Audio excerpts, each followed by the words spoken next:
pagkain at ang katawan kaysa pananamit. Masdan ninyo ang mga ibon. Hindi sila naghahasik ni nag-aani o kayo nagtitipon sa bangan. Gayunman, pinakakain sila ng inyong amang nasa langit. Hindi ba't higit kayong mahalaga kaysa mga ibon? Sino sa inyo ang mga pagpapahaba ng kanyang buhay na kahit isang oras sa pamagitan ng kanyang pagkabalisa? At bakit kayo nababagabag tungkol sa pananamit? Isipin ninyo kung paano sumisibol ang mga bulaklak sa parang. Hindi sila nagpapagal ni humahabi man. Ngunit ito ang sasabihin ko sa inyo, maging si Solomon ay hindi nakapagsuot ng kasing ganda ng isa sa mga bulaklak na ito. Bagamat napakariringal ang mga damit niya. Kung ang mga damo sa kabukiran na buhay ngayon at kinabukasan ay gagatong sa kalan, ay dinaramtan ng Diyos. Kayo pa kaya? Inyong amang nasa langit na kailangan ninyo ang lahat na ito. Ngunit pagsimikitan ninyo na higit sa lahat ang pagharian kayo ng Diyos at mamuhay ng ayon sa kanyang kalooban at ipagkakaloob niya ang lahat ng kailangan ninyo. Kaya huwag ninyong igabahala ang para sa araw ng bukas. Saka na ninyo harapin kapag ito'y dumating. Sapat na sa bawat araw ang kanyang mga suliranin. Mga kapatid, ang mabuting balita ng ating kaligtasan. Magsupo tayo sa mandali. Ako po si Father Romy Sasi, ating teacher din sa MC. Siguro nung umalis ako dito, ito ay makasama ko po. Ako po noon ay nagtuturo pa po ng second year at third year ng algebra at chemistry. At first year siguro kayo nung ako ay pumasok ng pagpapari. At 1998 ako nung ako ay maordinahan. At ang iba sa inyo, medyo nakikilala ko dahil naglilingkod sa simbahan. At ang iba, nakakasama ko siguro, nakakasalubong ko dyan sa mga kalsada. At ako po ay nakasign po ngayon sa Malolos. Kaya talagang tunay na nakasasabi ang tayo ay muling mabalik dito sa dati nating tahanan sa May Kawayan College at makita nating muli ang mga dati nating mga kaibigan.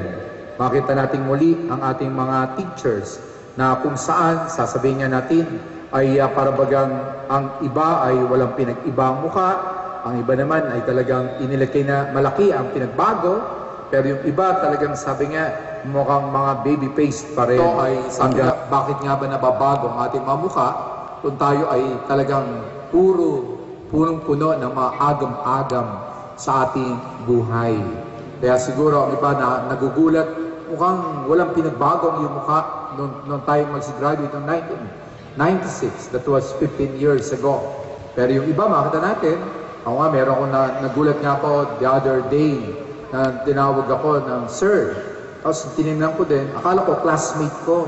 Yung pala, estudyante ko pa po noon. Sabi ko, nagulat ako, ba't nagkaganyan ang mukha mo? Father, sangkatutak po ang aking mga problema.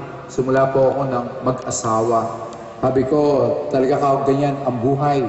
Sabi ko, ang buhay, sabi ko, hindi maganda ang buhay kung walang mga problema. Sabi nga, yan ang pampaanghang ng ating buhay, pampalasa ng ating buhay, ang mga problema.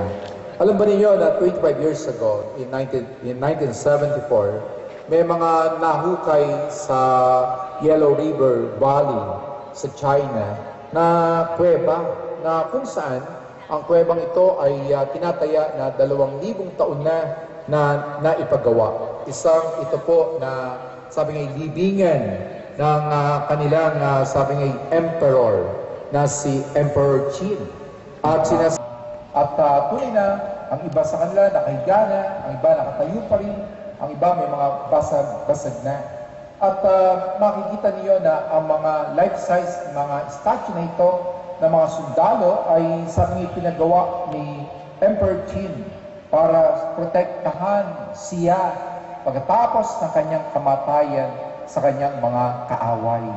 Gayon ang agam-agam ni Emperor Qin sa kanyang buhay na maski sa kanyang, sabi nga, pagkamatay ay iniisip niya na siya ay, sabi nga, lulusubin o maaring, sabi nga, papatayin ng kanyang mga kaaway.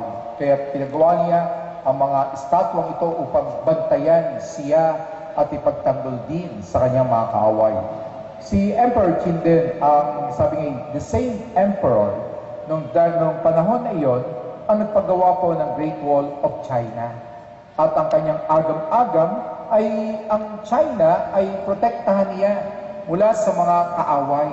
Kaya po, tunay na pinalagyan niya ito ng Great Wall na kung saan, sabi nga, kung ito'y pagdurugtungin, ito'y hahaba po mula Japan hanggang Australia.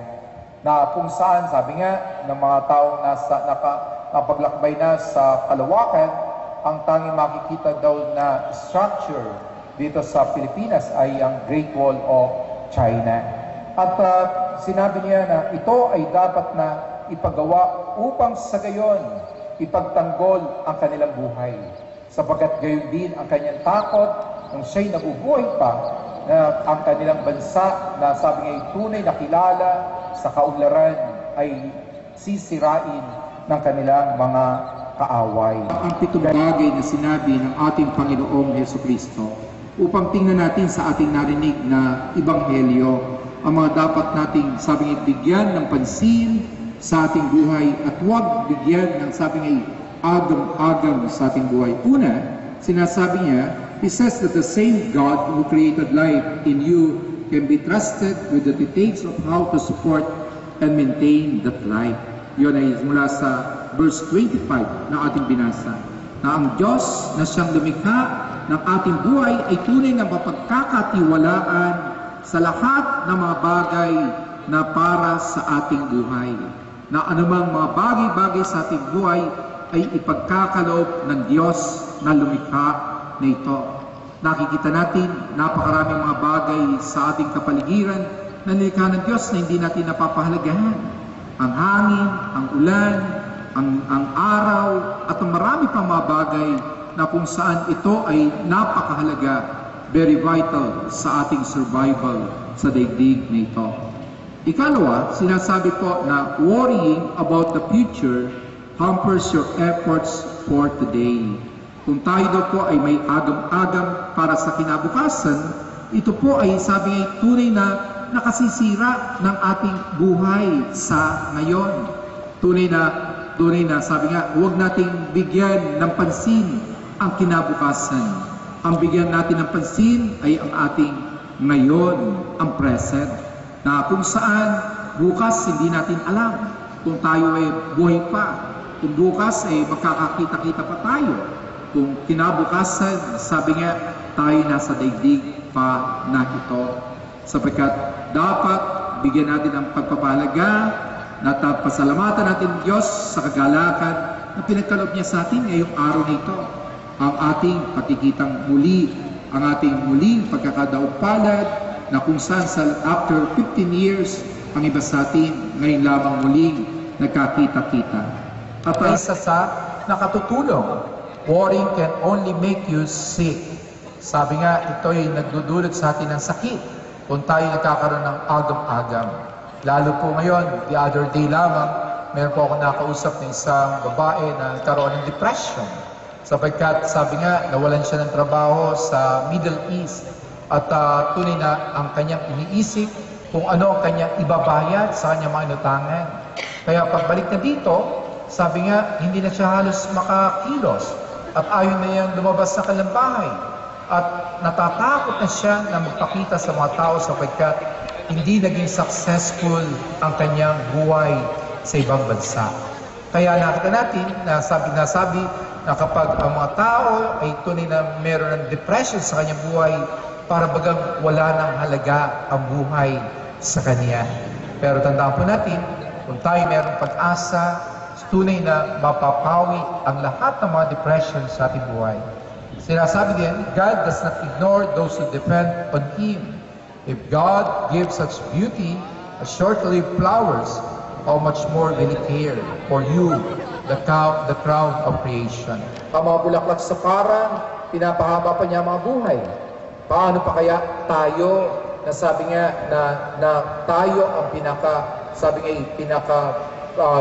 pinakamataas sa kanyang mga nilikha, na tayo kamukha, kawangis ng Diyos, at sabi nga tayo ang merong mga karapatan sa lahat ng mga nilikha ng Panginoon.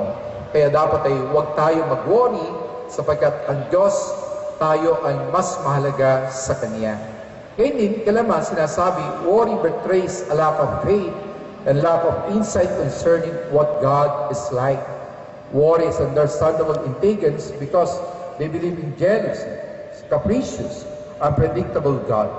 Pero tayo daw po mga Kristiyano, tayo mga tao na tunay na tinawag ng Diyos bilang Kanyang mga anak. At paano daw nating mapapahindian ang pag-ibig ng Diyos?